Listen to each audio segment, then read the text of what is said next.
Assalamualaikum warahmatullahi wabarakatuh. Bersama saya Siti Mawadah, calon guru penggerak angkatan 10 dari SMA Negeri 1 Bangun Purba. Pada kesempatan ini saya akan melakukan wawancara dengan Ibu Kepala Sekolah SMA Negeri 1 Bangun Purba, yaitu Ibu Dr. Anda Hajah Saidah MMPD, terkait modul 3.1 tentang pengambilan keputusan yang bertanggung jawab. Assalamualaikum Bu, apa kabarnya Bu? Waalaikumsalam warahmatullahi wabarakatuh. Alhamdulillah baik-baik nih. Nah, apa yang mau kita selesaikan nih? Ya Bu, pada kesempatan ini saya mengucapkan terima kasih kepada Ibu atas waktunya untuk wawancara pada kesempatan ini tentang tugas saya sebagai guru penggerak ya Bu, untuk modul 3.1 tentang pengambilan keputusan yang bertanggung jawab.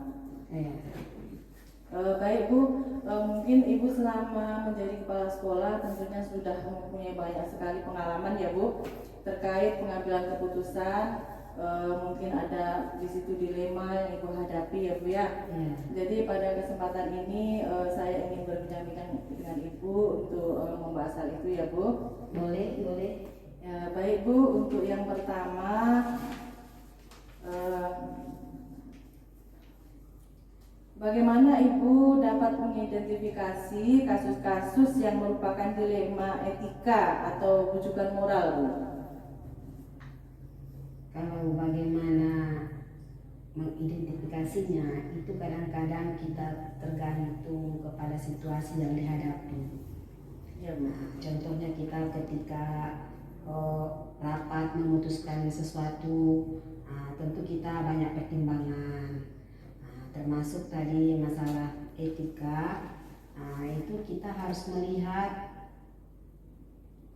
penyebabnya kenapa terjadi hal yang seperti itu.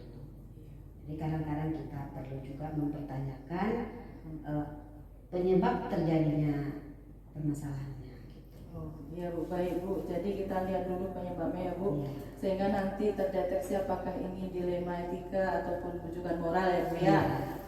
Baik Bu, bagaimana Ibu menjalankan pengambilan keputusan di sekolah Ibu, terutama untuk kasus-kasus di mana ada dua kepentingan yang sama-sama benar atau sama-sama mengandung nilai kebajikan?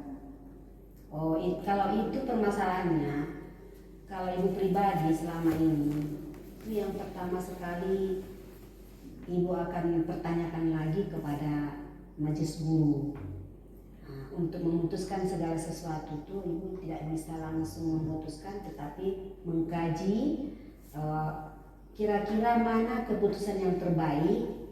Nanti ada masukan-masukan dari majelis guru, baru nanti Ibu pertimbangkan dari beberapa hal, baru kita nanti memutuskan sesuatu itu.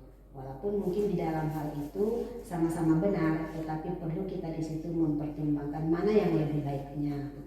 Ya, jadi kesimpulannya Bu, kita kaji dulu masalah, kemudian bermusyawarah dengan majelis guru, sehingga nanti nampak persoalan ya Bu ya.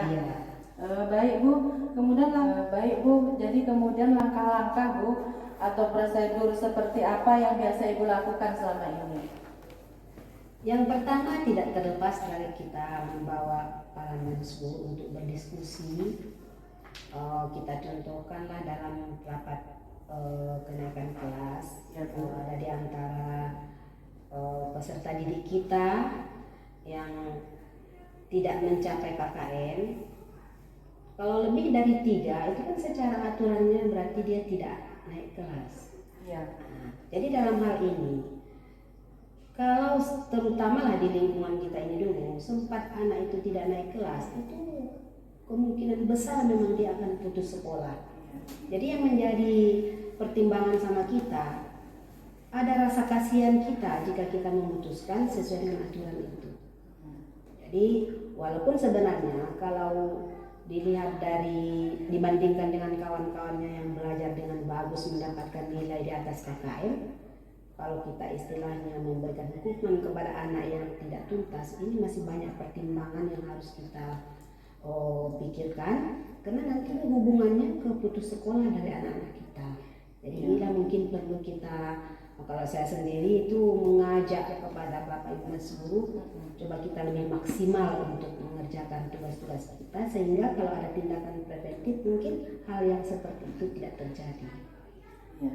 Baik ya Bu, jadi kita memang butuh mengevaluasi, kemudian melihat ke belakang apa tugas kita sebelumnya seperti apa, kemudian setelah kita kaji ternyata anak-anak ini kalau tidak kita kasih nilai KKM tentu putus sekolah, dan hal ini tentu berkaitan dengan masa depan anak ya Bu ya. Iya.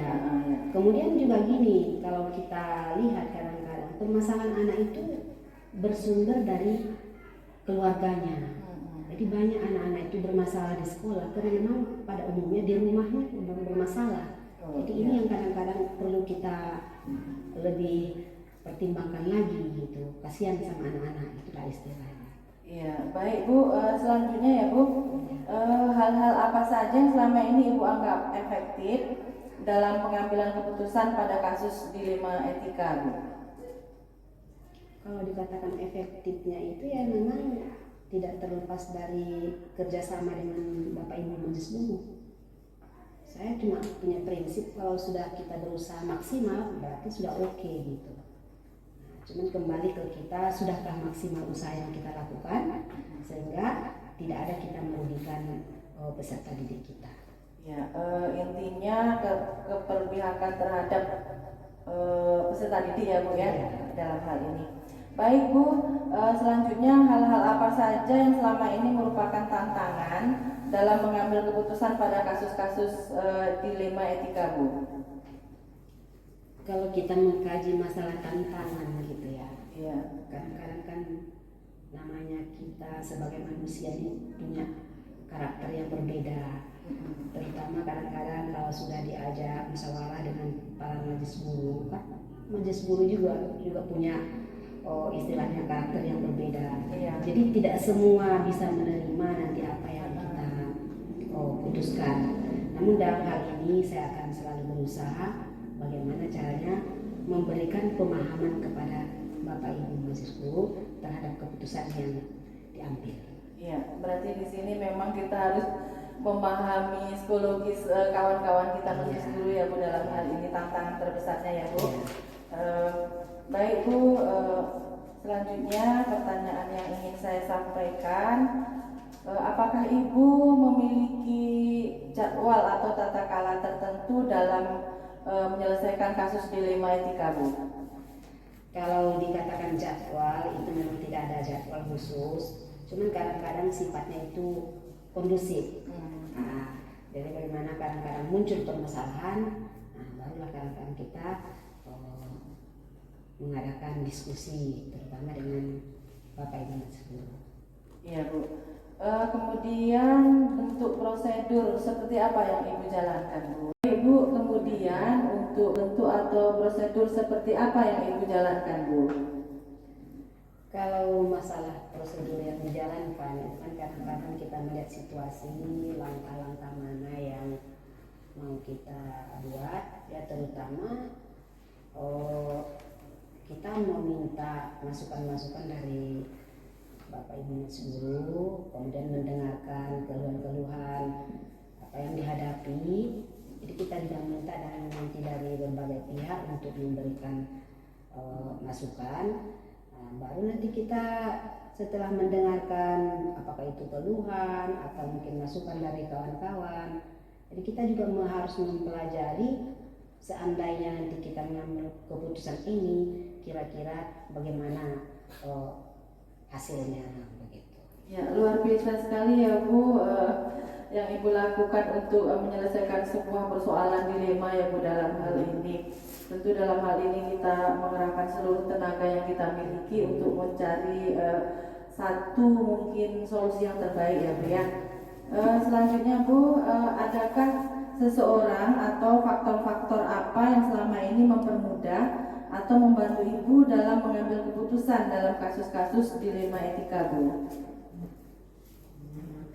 Kalau yang selama ini Ibu memang merasakan sendiri, kalau memang Ibu itu memang sama sekali tidak punya kekuatan apa-apa tanpa bantuan dari kawan-kawan begitulah. Terutama mungkin dalam hal ini yang nomor satu yang saya harapkan itu bantuan dari Bapak Ibu Wakil gitu ya. Kemudian juga tidak terlepas dari ya kerjasama yang baik lah dari kawan-kawan semua. Baik Bu, jadi dalam hal ini mungkin kolaborasi bersama wakil dan majelis guru ya Bu. Ya. Baik Bu, mungkin ini pertanyaan yang terakhir ya Bu ya. Dari semua yang telah Ibu sampaikan, mungkin pembelajaran apa yang dapat Ibu petik dari pengalaman Ibu dalam mengambil keputusan dilema etika Bu? Kalau dikatakan pembelajaran, memang sangat berharga tuh setiap ada kasus yang kita hadapi. Kemudian kita banyak meminta masukan dari kawan-kawan. Ini semua kadang-kadang memang betul-betul menjadi pembelajaran bagi kita. Nah, kadang-kadang dengan kasus-kasus yang terjadi, kalau kita nanti salah dalam mengambil keputusan, itu akan memang berakibat ke kita sendiri. Jadi dalam hal ini memang yang saya dapatkan itulah yang menjadi kekuatan saya, adanya kerjasama dengan kawan-kawan yang istilahnya tidak segan-segan untuk memberikan masukan, membantu saya terutama dalam hal-hal yang sifatnya mungkin saya tidak begitu mampu gitu kan, tapi kawan-kawan kompak sehingga saya merasa istilahnya nyaman.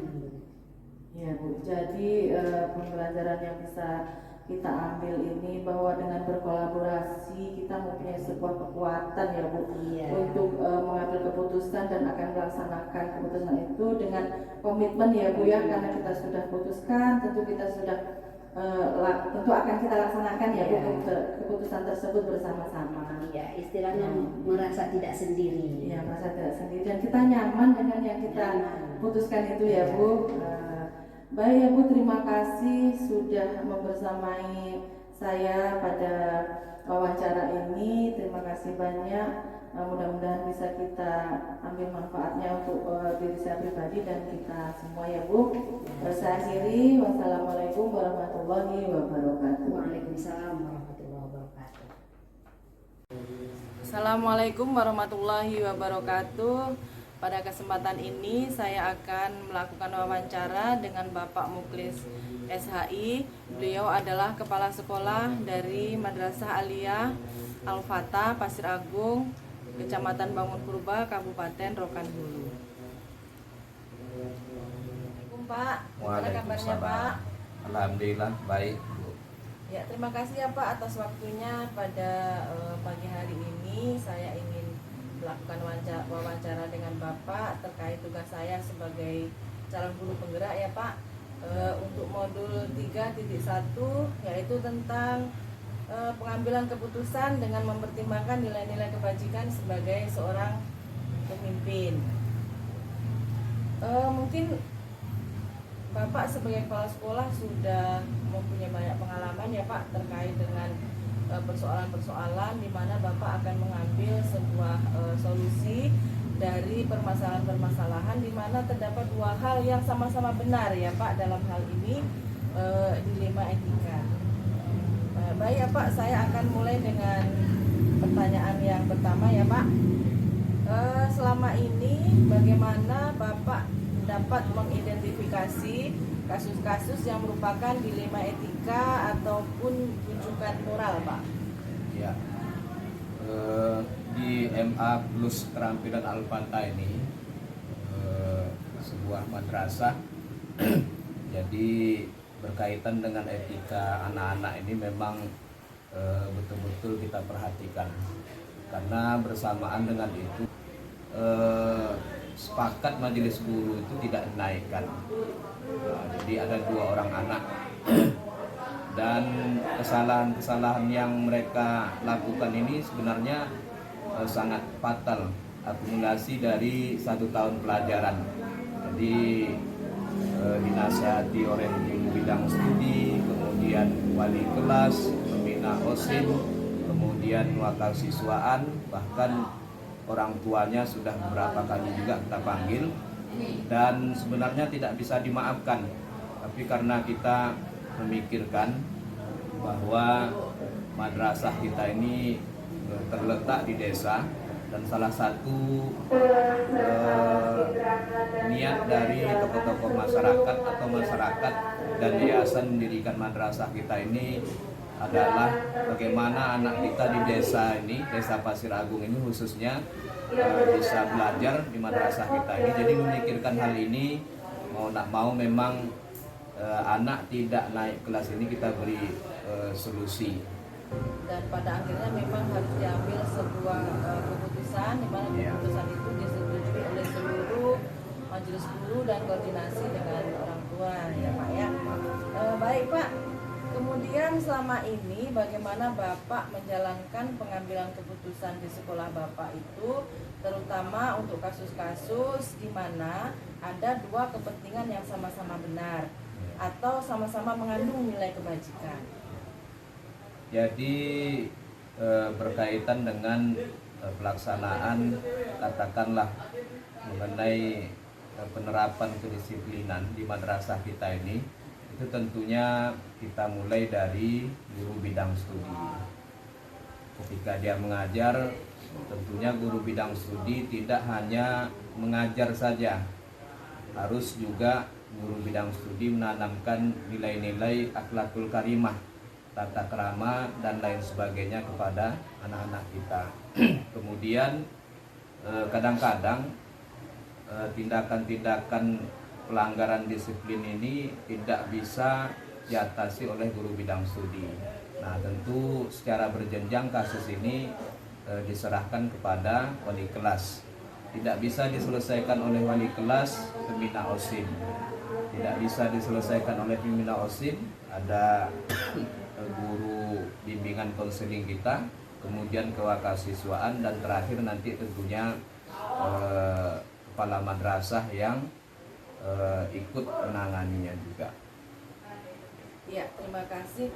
Berarti memang seperti itu ya, bagaimana pengambilan keputusan di sekolah ini ya Pak ya. Selanjutnya Pak, langkah-langkah atau prosedur seperti apa yang biasa Bapak lakukan selama ini? Ya, langkah-langkah yang kita lakukan di samping tadi guru bidang studi dan pengawas yang ada di madrasah kita menasihati, dan tentunya ketika anak ini melanggar, ya kita kasih sanksi saja, kita kasih sanksi juga. Tentunya sanksinya yang sifatnya mendidik anak kita. Contohnya di madrasah kita ini ada sebuah budaya atau penghijauan, karena kita memang ada di madrasah yang khusus keterampilan ini ada jurusan agroteknologi. Jadi ketika anak ini melanggar disiplin, ya bisa saja mereka membawa pohon, sayur-sayuran, kemudian pupuk, tanah dan lain sebagainya. Sifatnya pelanggaran-pelanggaran yang ada itu kita berikan sanksi yang sifatnya mendidik anak-anak kita, karena sanksi-sanksi yang bersifat kekerasan, apalagi ini tingkat SLTA atau hadiah, ini memang harus pandai-pandai kita mengawasi anak-anak kita. Baik Pak, jadi intinya anak ini kita berikan semacam, kalau hukuman tidak boleh ya Pak ya, ini sanksi, tetapi sifatnya adalah membangun anak ini untuk lebih baik kesalahan yang telah mereka lakukan. Baik, hal-hal apa saja yang selama ini Bapak anggap efektif dalam mengambil keputusan pada kasus benar melawan benar ini Pak, atau dilema etika? Hal-hal yang kita lakukan terhadap menanggulangi tindakan-tindakan disiplin yang dilakukan oleh anak-anak kita ini tentunya lebih kepada bagaimana membudayakan etika yang baik, terutama di keluarga madrasah Aliyah Plus Keterampilan Al-Fatah. Contohnya ketika anak masuk itu kepala madrasah sudah ada di pintu gerbang. Maksudnya ketika masuk pagi sudah berada di pintu gerbang menyambut anak-anak kita ini. Menyambut anak-anak kita, salaman khususnya laki-laki, karena di madrasah kita ini kalau anak laki-laki jadi yang boleh bersalaman itu kepada guru yang laki-laki. Sementara perempuan, kalau memang ada guru piketnya perempuan, ya salaman dengan guru yang perempuan. Jadi di situ kita menanyakan juga, karena memang lingkungan kita ini di desa kadang banyak problem yang kompleks terhadap anak-anak kita ini. Apabila mereka, apalagi mereka ini anak-anak SLTA ini sebenarnya boleh dibilang sudah masuk dalam kategori dewasa. Jadi terhadap yang tadi, anak-anak yang menurut kita memang betul-betul sering kadang-kadang melanggar disiplin dan lain-lain sebagainya, ya ketika menyambut itu saya pribadi sebagai kepala madrasah karena sempat berkomunikasi juga kepada anak-anak, maksudnya jam berapa berangkat dari rumah, kemudian salaman tidak sama orang tua, kemudian apa kira-kira problem yang dihadapi tadi pagi ketika berangkat. Kalau anak setingkat SLTA ini memang mereka jujur. Jadi kalau memang ada masalah dengan orang tuanya, kadang-kadang mereka bercerita di situ. Nah, inilah mungkin salah satu dari program kami bahwa bagaimana menanggulangi tentang kegiatan disiplin ini, karena sangat perlu hari ini anak-anak kita ini memang harus dibangun dengan tata krama, kesopanan dan lain sebagainya. Ya Pak, baik Pak. Jadi salah satu yang dilakukan adalah membangun akhlakul karimah, sehingga nanti ini merupakan tindakan preventif ya, supaya anak-anak tidak lagi melakukan tindakan tidak disiplin, misalnya bolos, kemudian terlambat sekolah dan lain sebagainya. Selanjutnya ya Pak, hal-hal apa saja yang selama ini merupakan tantangan dalam pengambilan keputusan pada kasus-kasus dilema etika? Ya, jadi kasus-kasus di madrasah kita ini khususnya mungkin secara umum sama di sekolah-sekolah lain juga seperti itu. Ketika ada anak ini melanggar disiplin, itu tentunya semuanya nanti akan berkaitan, terutama kepada orang tua wali mereka.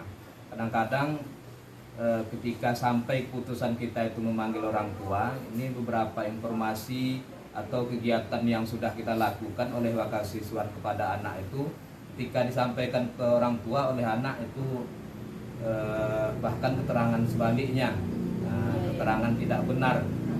Artinya kenapa anak ini memberi keterangan tidak benar kepada orang tuanya? Karena mungkin secara pribadi mereka ingin membela diri.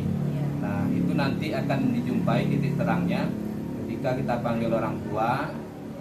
Ada kadang orang tua itu memang karena informasi yang tidak benar ini disampaikan oleh anaknya, datang ke madrasah kita itu pertama-tama masuk ke kantor itu ya udah nampak kita raut wajahnya seperti kesannya mau marah, ngomongnya kadang sudah tinggi dan lain sebagainya. Namun ketika kita jelaskan bahwa permasalahannya itu apa, solusi yang mau diberikan oleh madrasah itu apa.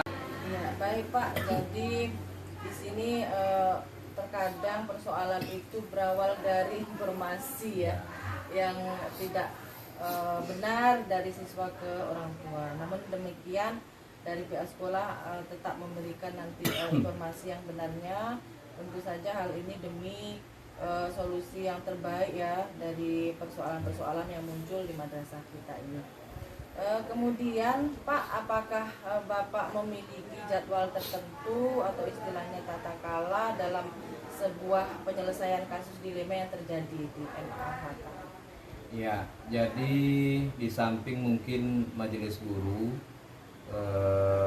menyelesaikan sendiri ketika anak ada melanggar disiplin, tentu di atasnya nanti ada wali kelas, wakasiswaan, pembina konseling dan kepala madrasah ini ya mungkin melalui tindakan-tindakan preventif tadi ya jelas di pagi hari itu memang pagi hari itu kita memang betul-betul datang sudah menunggu anak, dan di sini kami setiap pagi itu pukul 7.15 anak-anak kita sudah sampai, dan apelnya memang resmi. Jadi ini sering kita sampaikan ke anak-anak kita ini di setiap pertemuan dan kesempatan. Iya. Jadi tidak ada jadwal khusus ya Pak, jika ada persoalan diselesaikan pada waktu itu gitu ya Pak ya. Kemudian adakah seseorang atau faktor-faktor apa yang selama ini mempermudah atau membantu Bapak dalam mengambil keputusan dalam kasus-kasus dilema etika yang terjadi? Yang mempermudah kepala madrasah tentunya dalam menyelesaikan kasus-kasus atau pelanggaran disiplin kepada anak-anak kita ini tentunya dari keluarga madrasah itu sendiri, dimulai dari guru. Jadi setiap rapat itu kita sampaikan bahwa setiap penanganan peraturan yang dibebankan kepada murid itu tentunya bukan hanya saja terbebani kepada guru piket atau guru yang membidangi itu, akan tetapi semuanya harus bekerja sama. Jadi dari penerapannya mungkin guru bidang studi mengajar di lokal, kemudian guru piket mungkin contohnya ketika mereka keluar dari ini kadang tidak beraturan atau ngomong tidak bagus segala macam. Nah ini tentu di luar, bukan guru bidang studi lagi. Mungkin ada guru piket yang menjaga di meja piket, ketika anak itu mendengar itu ya langsung disampaikan. Jadi itu beberapa contoh. Intinya semua keluarga madrasah, terutama itu majelis guru ya wajib memudayakan sifat-sifat yang membangun akhlakul karimah ini. Ya baik Pak, luar biasa sekali ya Pak ya. Dari persoalan yang ada kemudian diselesaikan bersama-sama, kolaborasi antara rekan guru, orang tua, kemudian juga tadi disebutkan juga kalau di sini dikatakan pembina OSIM ya, pembina OSIM, PIKA dan seterusnya. Ini pertanyaan yang terakhir ya Pak. Ya. Dari semua hal yang telah disampaikan, pembelajaran apa yang dapat Bapak petik dari pengalaman Bapak dalam mengambil keputusan dilema etika? Ya, dari beberapa pengambilan keputusan-keputusan yang kita laksanakan di madrasah aliyah plus keterampilan ini, terutama di bidang kedisiplinan ini, itu tentunya ketika kita berhasil mengkomunikasikan kepada majelis guru, kemudian menyelesaikan masalah ini kepada anak dan juga terkhusus pada orang tua wali murid, itu tentunya menambah citra yang baik untuk madrasah kita, dan ini tentunya akan meningkatkan ya daya tarik madrasah kita. Ketika madrasah itu berjalan dengan baik, teratur, proses belajar mengajarnya berjalan dengan lancar, tentunya dengan sendirinya kalau bahasa kami itu akan menjadi sebuah budaya madrasah lah, khususnya kalau di madrasah. Jadi ini mungkin yang dapat kami ambil sebuah kesimpulan dari beberapa kegiatan-kegiatan, terutama dalam penegakan kedisiplinan ini, baik di majelis guru itu sendiri mungkin atau kepada siswa-siswa kita. Ya, jadi intinya pengalaman pembelajaran yang bisa kita ambil dari persoalan-persoalan yang ada gitu, salah satunya adalah justru menambah citra yang baik ketika kita bisa mengambil solusi dari persoalan, kemudian juga meningkatkan daya tarik madrasah ya. Oh itu ada persoalan, kemudian bisa mengambil mencari solusi seperti itu, dan pada akhirnya itu merupakan sebuah budaya di madrasah kita yang memang akan setiap waktu kita laksanakan, kita ulangi lagi ketika persoalan itu mungkin terjadi gitu ya Pak ya. Baik Pak, terima kasih banyak atas waktunya telah bersama saya untuk melakukan wawancara ini. Mudah-mudahan bermanfaat buat saya dan juga buat kita semua ya Pak. Saya akhiri. sama-sama. Wassalamualaikum warahmatullahi wabarakatuh. Waalaikumsalam.